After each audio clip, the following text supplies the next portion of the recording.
이거 이왕 하는 거 결제해 주세요. 잠시만요. 호구구 하러 나간다. 호구지 키러 나간다.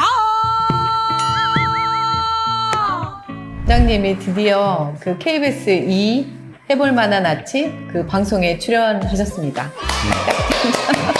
박수 칠 만한 일인가는 잘 모르겠는데 네. 어쨌든 네. 방송에 출연을 했어요. 처음에 어떻게 방송에 출연하시게 되셨나요? 제가 왜 저한테 연락이 오셨나? 그래서 이제 궁금해서 여쭤봤더니 네. 저희 이제 유튜브가 일반적인 성형외과 유튜브하고는 다르게 하지 말라는 게 많대요. 그래서 이 선생님이면 좀 약간 공익적으로 조금은 이야기를 좀 담아낼 수가 있겠다. 그래서 이제 연락을 하셨다고 해요. 이제 편집을 하면서 이제 조금은 이제 공영방송이니까 조금 언어가 서늘하게 사실 나가는 부분은 있죠. 출연은 이제 그래서 하게 됐어요. 네. 출연료는 아직 입금이 안 됐어요. 네. 그래서 이제 오늘은 원장님과 이제 그때 그 작가님하고 서로 이제 대화를 하셔가지고 대본을 쓰셨는데 이제 그 대본에는 있었지만 그 안타깝게 잘린 그 이야기를 이제 원장님하고 같이 이야기해볼까 하거든요. 대부분의 우리 양심 있는 성형외과 원장님들은 도움이 될 수 있지 않을까. 병원들의 이제 쏠림 현상, 개업한 수많은 우리 성형외과 원장님들이 요즘 많이 힘드세요. 힘든 게 사실이고 그런 분들한테 조금은 도움이 되지 않을까. 그리고 우리 환자들, 제가 항상 하는 이야기인데 안타까운 사건 사고들이 많잖아요. 우리가 우울증 뭐 이런 것도 다 이게 정신병의 일종이기 때문에 정신질환 유병률을 10% 정도 보거든요. 10%? 그러면 굉장히 많은 거예요. 10명 중에 1명이니까. 그렇죠. 그리고 요즘 문제가 되는 조현병은 보통 1%라고 하거든요. 100명 중에 1명이에요. 요즘 부쩍 많은 그 것 정도로 같아요. 그게 이제 숨어있던 게 밖으로 드러나는 다르네. 거지. 성형외과는 유독 더 많은 것 같아요. 성형외과는.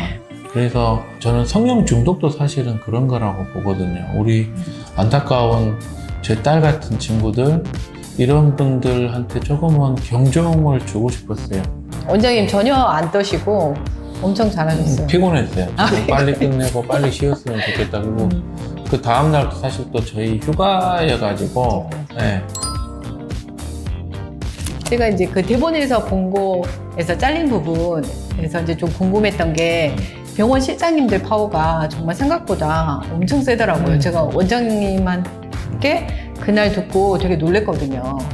저는 그래도 고맙게도 저희 환자분들이 참 이렇게 소개를 많이 해주세요. 그래서 저는 그냥 제가 하고 싶은 수술하면서 참 즐겁게 평온한 어떤 병원 생활을 하는데 저희는 이게 병원의 간판도 되게 작잖아요. 그죠? 네. 될 수 있으면 좀 아시는 분들만 조용하게 했으면 좋겠다 그런 생각하는데 그러니까 실장님들의 파워가 세졌다. 이게 참 안타까운 거예요. 결국에는 그게 환자들의 권리를 침해하기 때문에 저는 문제라고 생각을 하는 거예요. 실장님들을 제가 디스하거나 실장님들이 없어져야 된다고 생각하는 게 아니에요. 저희 병원에도 실장님들이 있어요. 근데 실장님의 역할은 무엇인가 병원에서. 나는 실장님의 역할은 병원에서 약간 엄마 같은 존재라고 생각을 해요. 원장이 아빠 같으면 자상한 엄마가 있어서 환자들이 뭔가 원장한테 이야기 못하는 부분은 실장한테 이야기를 해야 되고 이런 부분들이 있는데 언제부턴가 이 병원에 이 병원이라는 시스템에 자본이 들어오기 시작한 거예요. 자본이. 의사 자본이 아니고 외부 자본이 들어와서 병원 하면서 또 문제가 되는가.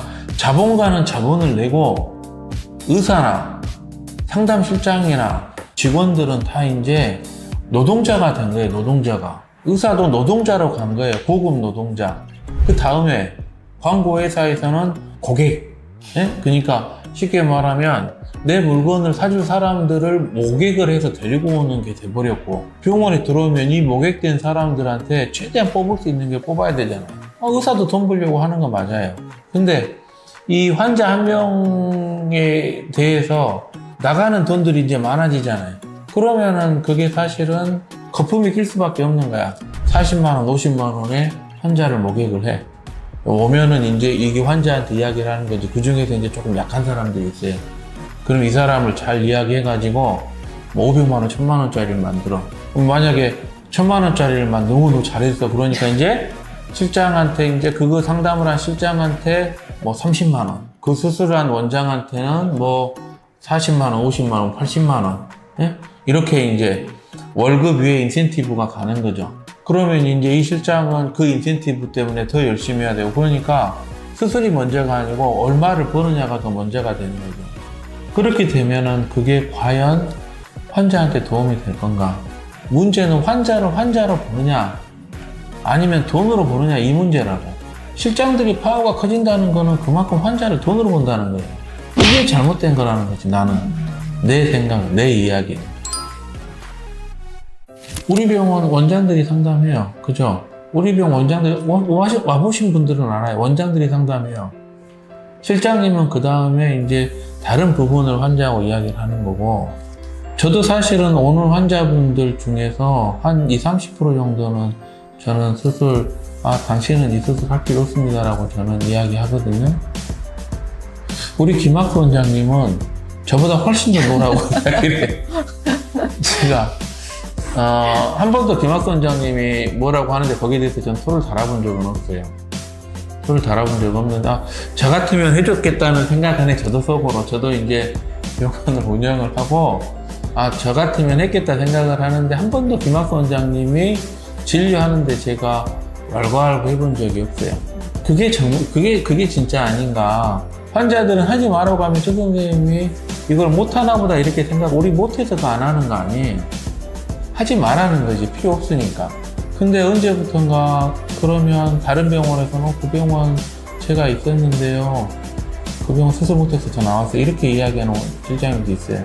그래요? 저 옛날에 환자가 와서 저한테 이러더라고. 어디 병원 갔더니 그 병원 실장님이 우리 병원에 있었는데 수술 못해서 나갔대. 저희 병원 옛날 직원들 가족들이나 친척들은 저희 병원으로 많이 보내요. 왜 그러겠어요? 원장님 뭐 실력을 신뢰를 해서. 제가 잘하는 게 아니고 아니에요? 저희 병원 시스템이 하지 말아야 될 수술 안 하는 거, 이런 병원 굉장히 많아요. 너무 많이 디스만 했으니까 제가 방송에서 제가 꼭 이렇게 했으면 좋겠다고 이야기했던 게 있어요. 뭐가 있냐면, 그러면 이런 병원에서 수술하세요. 첫 번째, 원장이 상담하는 병원. 원장이 최소한 10분, 20분 상담해야 되잖아요. 두 번째, 가족이나 친한 친구가 하는 병원에 가시면 돼요. 인터넷이나 이런 데서 한 거 말고, 내가 어디인가 이렇게 낚시당한 거 말고, 진짜 내가 아는 사람이 한 병원. 그러면 믿을만 하잖아요. 그 다음에 세 번째는, 수술을 할 때 나는 질환을 보듯이 하라고 하거든요. 질환을 그러니까 내가 맹장염이 생기면 맹장 수술하는 것처럼 얼굴도 단순하게 예뻐지려고 하시지 말고 문제가 있는 데를 하시라고. 연예인 얼굴 보고 나 저렇게 해주세요가 아니고, 내 코가 내 얼굴에서 어떤 느낌인가, 이 느낌을 조금 개선을 하고 싶으면 그때 이제 수술을 하시면 돼. 그리고 이제 네 번째, 저희 병원은 수술방에 CCTV가 2개씩 있거든요. 하나는 이제 나라에서 하라는 거, 나라에서 이거 이렇게 뭐 기록하라고 해서 그거 하는 거 하고, 저희 병원에서 자체적으로 옛날부터 저희는 해놨어요, CCTV를. 그래서 보호자, 그러니까 환자가 환자가 보여주라. 내 수술하는 거를 누가 수술하는지, 어떻게 하는지 그 상황을 내 보호자가 보고 싶으니까 내 보호자한테 환자가 요청을 하면 저희는 해줘요.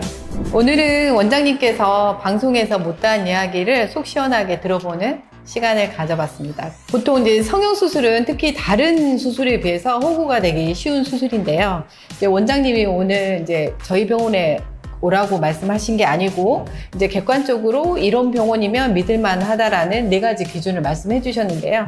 이걸 기준으로 현명한 선택을 하시기 바랍니다. 오늘 영상이 좋으셨다면 구독, 좋아요 부탁드리겠습니다. 네, 감사합니다. 감사합니다. 예.